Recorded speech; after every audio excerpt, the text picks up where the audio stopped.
자, 84페이지 펴봅시다. 오늘은 명청 간다. 명청. 자, 그러면 명나라 앞에가 뭐야? 송 아닌데. 그 다음 원, 송, 원, 명, 청 갈 거야. 그럼 여기서 지금 봐봐라. 앞에 원나라는 누가 세운 나라지?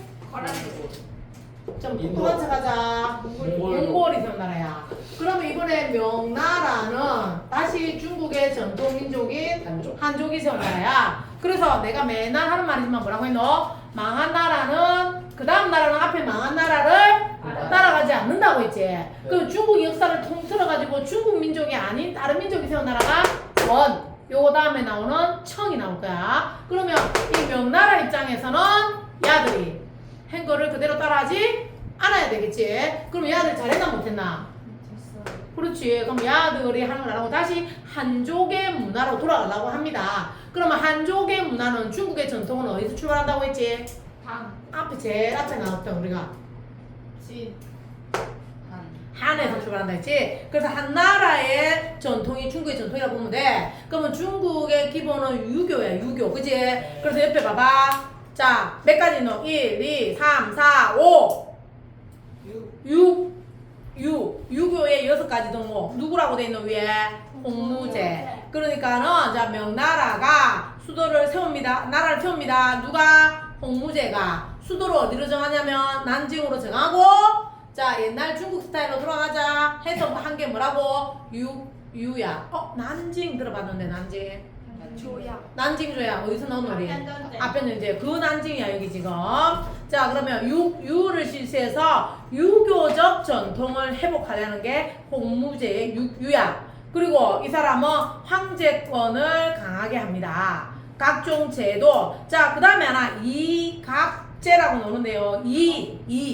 우리가 동네 시골 마을에 가면 있는 사람, 이장 들어봤지? 마을을 이갑으로 구분이 단위로 나누어서 그렇게 하는 제도가 뭐라고? 이갑제다, 이갑제. 그럼 이렇게 마을을 나눠서 하는 이유가 뭐겠노? 인구수 파악 제대로 하고, 세금 제대로 걷고, 이갑제. 지금 다 이거 누구라고? 홍무제 이야기야, 홍무제.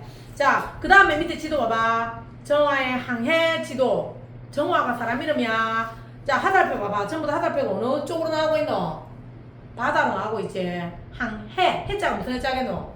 그렇죠. 바다로 나가는 거야. 그래서 영락제, 명나라의 영락제가 정화를 시켜서 함대, 배 한 대가 아니야. 함대를 끌고 가서 각지에 가서 급주고 실력 과시하고 뭘 받아온다 되고 조공. 맞나? 조공. 우리가 연예인들한테 갖다 바치는 거 그런 거 뭐라고 얘기하노?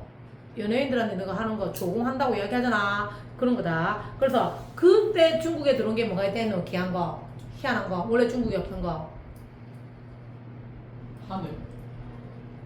네가 저번에 이야기했잖아. 나 지금 뭐요? 목이 나가워요. 목이 긴 기린 이런 천재들을 만나 진짜. 아유 못 쓰잖아. 기린 이 중국에 들어오게 됩니다. 그러니까 동남아시아에 있던 동물들, 식물들이 진귀하거든. 그 나라에서 제일 귀한 게 그거니까 그거를 중국에 갖다 바친 거지, 기린을. 맞나? 네. 그래서 옛날 친구들 이게 기린이 들어왔어요. 이 기린이 중요한 게 아니야. 그냥 조공을 했다는 게 중요한 거라. 자, 그럼 명은 왜 망했냐면 이 명이 우리랑 관련이 있는 나라는 어디냐면 우리나라 언제? 조선 임진왜란 때 우리나라 도와주려고 군대를 파견했던 나라가 명이야. 어떻게 됐을까? 우리나라 도와주느라고 저 나라를 지켜내지 못해가지고 명나라가 망하고 그 다음 나라 청이 들었을 거거든. 그때 그럼 이 명이 망한 결정적인 건 뭐냐면 마지막에 뭐라고 돼 있노? 이자성의 난으로 망합니다. 사람 이름이다. 이자성의 난. 명나라 망하고 그 다음에 누구라고? 청. 그러면 청은 누가 세운 거냐면 자 명이 한족이라 했지. 그 다음에 청이야. 청은 누가 세운 거냐면 만주족이야. 이 만주족은 그슬 올라가면 누구냐면 여진족이야. 그래서 여진족이 처음에 여진족이 세웠던 나라가 뭐냐면 후금. 이 몽골이 세웠던 나라가 원이라고 했다 이거 그지? 얘들 본토로 들어온 거고 이 여진족이 세운 나라가 후금이었어. 후금일 때는 여기가 중국이면 요 가쪽에 후금이 있었단 말이야. 근데 이번에 이 안에 중국 본토까지 들어와서 나라를 세우는데 그게 뭐가 된다고? 청이 되는 거라. 청. 그래서 중국의 마지막 왕조는 청나라야. 청. 됐나요? 그러면 청나라의 수도는 어디라고 돼 있노? 베이징. 베이징. 아까 명나라 수도는 어디라 있노? 난징. 자, 여기는 뭐더라고? 베이징. 많이 들어봤지, 지금? 여기는 베이징이다. 그래서 중국의, 자, 여기서 중요한 거 봐봐. 중국의 전통민족은 한족이야. 중국 역사를 통틀어갖고 이민족이 세운 나라가 두 개가 있다고 했잖아. 여기는 몽골족이 세운 나라, 원나라, 만주족이 세운 나라, 청나라가 있어. 자, 그럼 이 청나라는 앞에 나오는 만주족을 따라 할까, 안 할까? 안 하지. 이민족이 세워서 실패하는 걸 봤잖아. 그럼 이 만주족이 뭘 했냐면, 몽고족이 뭐 했냐면, 뭐 했지? 몽골인 우대. 그 다음에 누구를 대우해줬지? 눈에 색깔이 있는 생목인 우대 한다고 했지. 그리고 원래 중국 민족인 한족과 남송인에 대해서는 엄청나게 차별했지. 그럼 야는 그렇게 할까? 안 하겠지.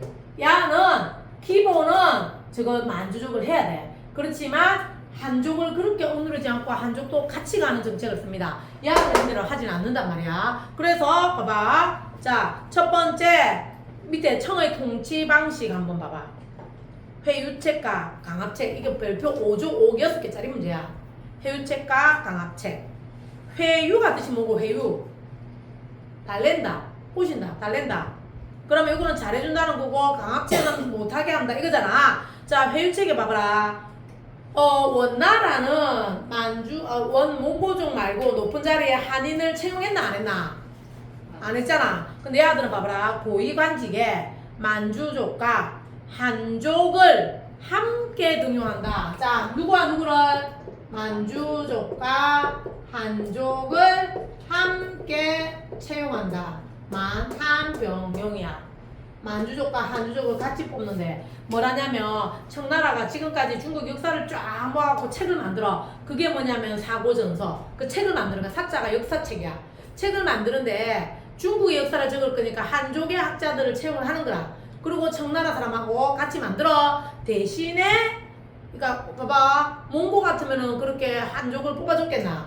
근데 청나라는 한족을 뽑아서 같이 한다고요. 근데 대신에 절대로 하면 안 되는 거 뭐라고 돼 있노?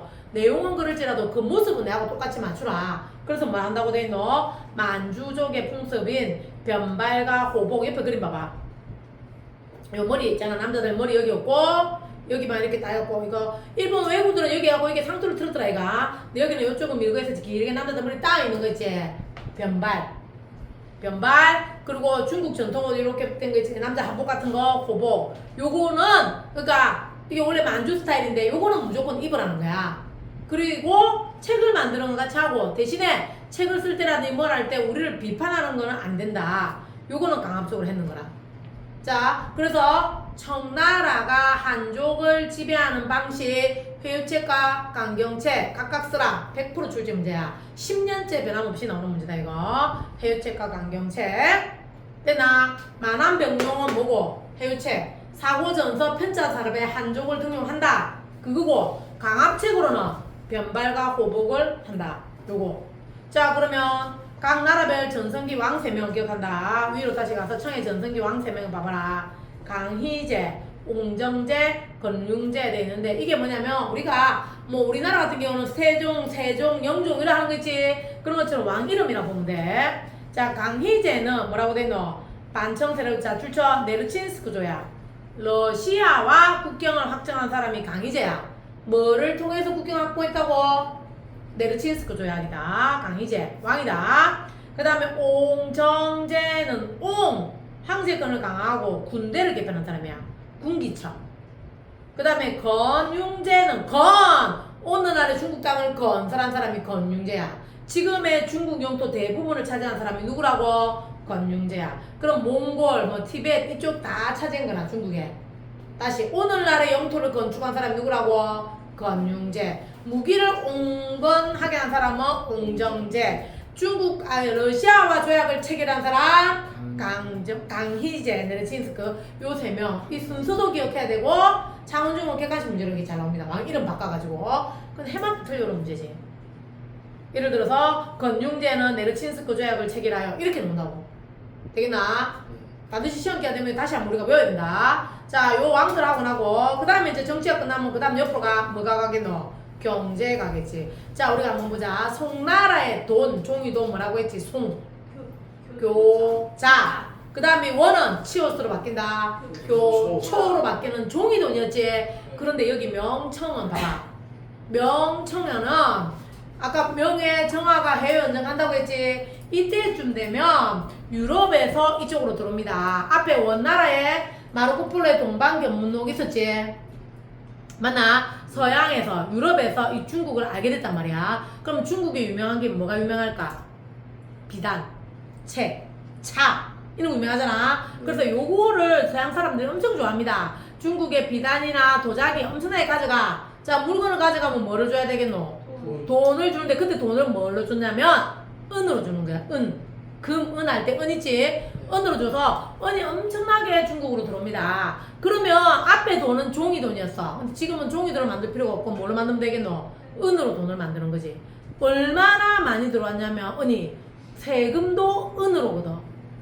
세금을 은으로 걷고 돈이 왜냐면 은이니까. 그래서 일조편법이나 지정언제 등 세금으로까지도 은을 걷을 정도로 세계에서 중국으로 은이 많이 들어왔다는 거야. 그러면 이때 이제 무역 전체적으로 보면 개인이 막 하는 무역이 발달했느냐? 아니야. 명청 때의 무역은 주로 봐봐. 화살표 봐봐. 무역이 육로로 이루어지고 있나? 해로로 이루어지고 있나?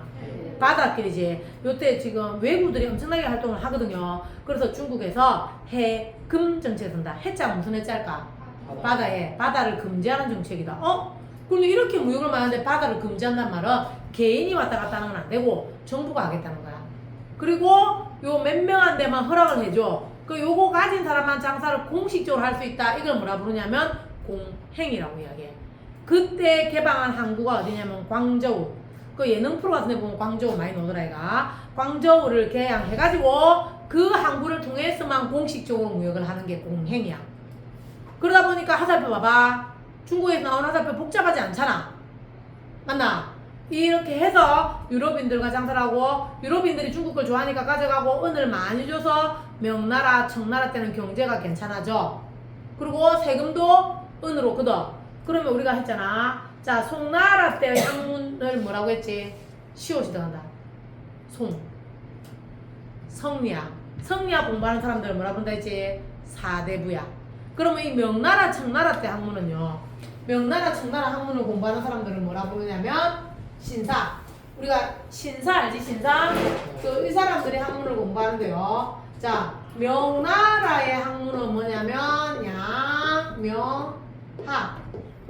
청나라는 고증학이야. 자, 송의 학문이 뭐였어? 성리학이었잖아.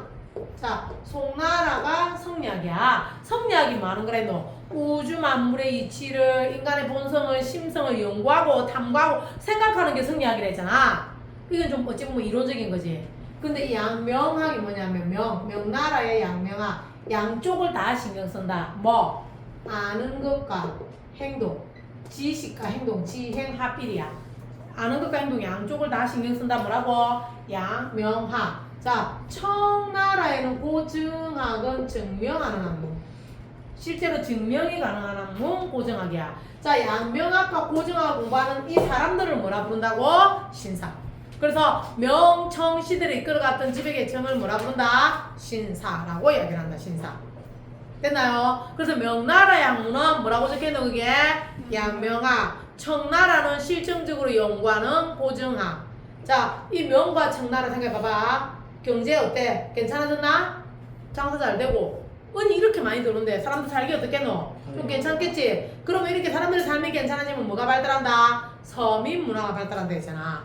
그러면 서민 문화다. 자, 앞에 기존 문화가 발달할 때는 우리 뭐가 발달했었노? 서예, 시 이런 게 발달했다 이가. 서민 문화가 발달할 때는 같이 모여서 보는 연극. 그게 뭐냐면 경극이야. 중국 경극. 또 소설, 돌려보는 소설책 이런 게 발달하는 게 서민 문화가 발달합니다.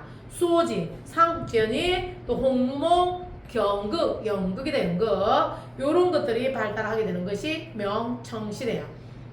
그러면 이때 외국 사람들이 얼마나 많이 왔다 갔다 했냐면요. 옆에 지도 봐봐라. 마테오 리치 사람 이름이야. 마테오 리치에 뭐라고 적혀있노? 고려 만국전도 해봐. 고려 만국전도. 자, 이거 지금 보면 요즘 지도라 해도 되겠지? 옛날 사람들은 지구를 어떻게 그러냐면 네모나게 그렸거든요. 그래서 어떻게 했냐면 이렇게 쭉 가다 보면 뚝 떨어질 줄 알았어. 근데 여기 지금 봐봐. 지구가 아예 둥글다는 개념을 알게 됐고요. 그 이때 사람들은 지구에 중국 있고 인도 있고 이쪽에 서남아시아 조금 있는 줄 알았거든. 그때 사람들은 아메리카 대륙의 개념이 없었어. 근데 지금은 이제 이번에는 아메리카가 나오고 오늘날의 지도라 해도 괜찮은 지도가 나왔지? 이 지도 이름이 뭐라고? 고려만국전도가 중국에 들어오게 됩니다. 아 그러면 세상이 중국 중심인 줄 알았는데 중국이 세상의 중심이 아니라는 걸 아들이 알게 되는 거야. 맞나? 그 지도 이름이 뭐라고? 고려만국전도고요. 이때 천주시리 그리스도교 같은 거야. 그게 들어오고 또 서양에서 달력이라든지 이런 기술이 들어오게 된다.